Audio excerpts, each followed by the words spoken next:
Alright, class, welcome to lesson 3. And as you've probably gathered by now, we will be talking about the Gilded Age today.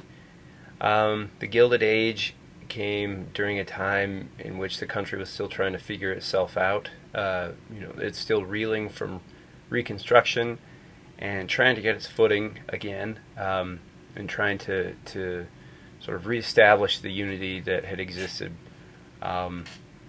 basically 100 years prior, just as the country was getting settled. So hopefully you already know that in 1873, Mark Twain wrote a novel with a guy named Charles Dudley Warner entitled The Gilded Age, in which they pointed out that the brilliant and golden surface of the economy was masked by a core that was rotten and gross. This period was marked by an extreme growth in wealth and industry. It was during the Second Industrial Revolution, but all of it was built on a pretty shaky foundation. There was a ton of corruption, and even though the country was producing a lot of wealth, only a very small portion of the population was able to enjoy it. So Mark Twain and Charles Dudley were not wrong. These powerful corporations were pretty much immune to the laws of the land. Railroads especially were known for enjoying a huge amount of influence in the government. The government, for its part, was relatively stable by now, but it was still too small to really do anything about these big corporations and all the corruption that was going on. These industries were creating monopolies and oppressing their workers, basically making them work long hours for low wages. However, many Americans thought that this situation was inevitable and this was as good as it got. And that was the idea called social Darwinism, and it was very popular, actually. It was building off of Charles Darwin's origin of species theory, which, was based on the idea of evolution. For social Darwinists, they sought to explain why some people were rich while others remained poor.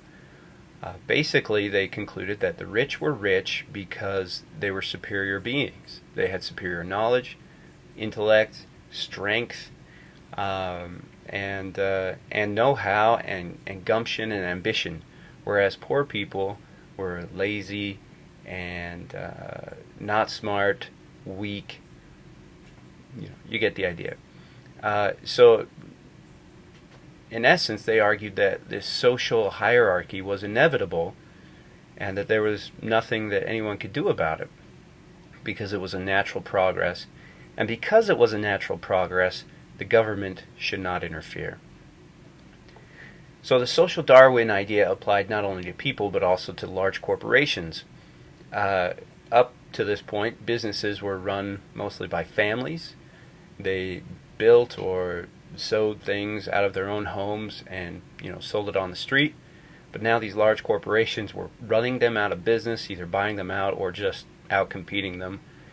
And they also began to do every aspect of the work. That meant, so for example, a railroad, they would mine the ore that they needed, then they would turn that ore into iron, then they would keep the iron for themselves, manufacture it into rails, and so on and so forth. Whereas before you had different companies doing one component of the manufacturing process. So these large corporations were essentially controlling every aspect of the production process, and small businesses simply couldn't keep up.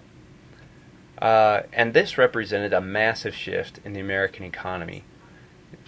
Americans began to move away from the Jeffersonian ideal, which was that every American should become an educated, independent farmer, to becoming an industrialized society.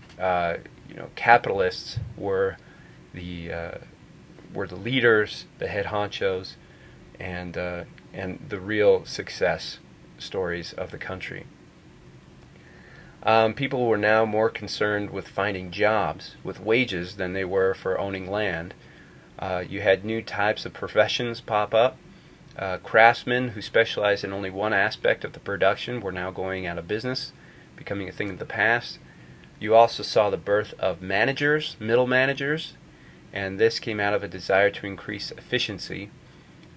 Think about it. If you're a railroad company, you want to not only manufacture as much and sell as much as you can, you want to do it in the most efficient way possible, because you're the one that's moving everything around the country. You're what makes the country move. So you want to bring about that efficiency. And so that's where you get the assembly line idea, sort of the beginnings of the assembly line idea, matching components. So you have people just making one component that matches everything, instead of custom-made materials. And the Gilded Age also sees a shift in the meaning of what free labor had meant before. Up until now, free labor had meant that the small producer or the family could enjoy financial success because they lived in a free and equal society. But now, the idea of free labor meant the unrestrained and free operation of capitalism. The country was no longer an agrarian economy. It had been industrialized, and as a result, the main question now that the country had to face was, how do we deal with labor? Now, in Reconstruction, we saw the main question is, how do we deal with these freed African Americans? Now it's become, what do we do with labor? How do we treat our workers? So industrialists had their own ideas, the workers themselves had their own ideas, and of course you run into conflict with that. Eventually, people began to notice that the Gilded Age really wasn't that great, and that change was necessary and inevitable. Mark Twain was one of them. He's one of the first that noticed it. Many of these reformers, however, came from the middle class and were fueled by Protestant ideals. That's where you start to see the birth of an idea called the social gospel, which argued that the spiritual well-being of the country depended on the equalization of wealth and power. You also start to see the birth of labor groups, such as the Knights of Labor, which was one of the largest labor groups of the 19th century. And as I hinted before, violence becomes much more common. Businesses would try to put down strikers violently, and often strikers would fight back. And police were sometimes brought in as strike breakers. Probably the most prominent example of this is the Haymarket Affair, which took place in Chicago in 1886. So the Gilded Age represents a dramatic shift in the ideals and practices of the United States. The economy shifts from an agrarian-based to an industrial-based, and that leads to differences in how Americans view their economic interests. Now keep this in mind, because you'll see this continue to shift in the next few weeks as we get into the populist era, and then the progressive era, the 20s, and finally the Great Depression, and even beyond into the 50s and 60s. So hopefully you can keep this in mind, and you'll start to see the chain of events and ideas that lead us to where we are today. Anyway, that's the Gilded Age, and I hope you enjoy the lesson.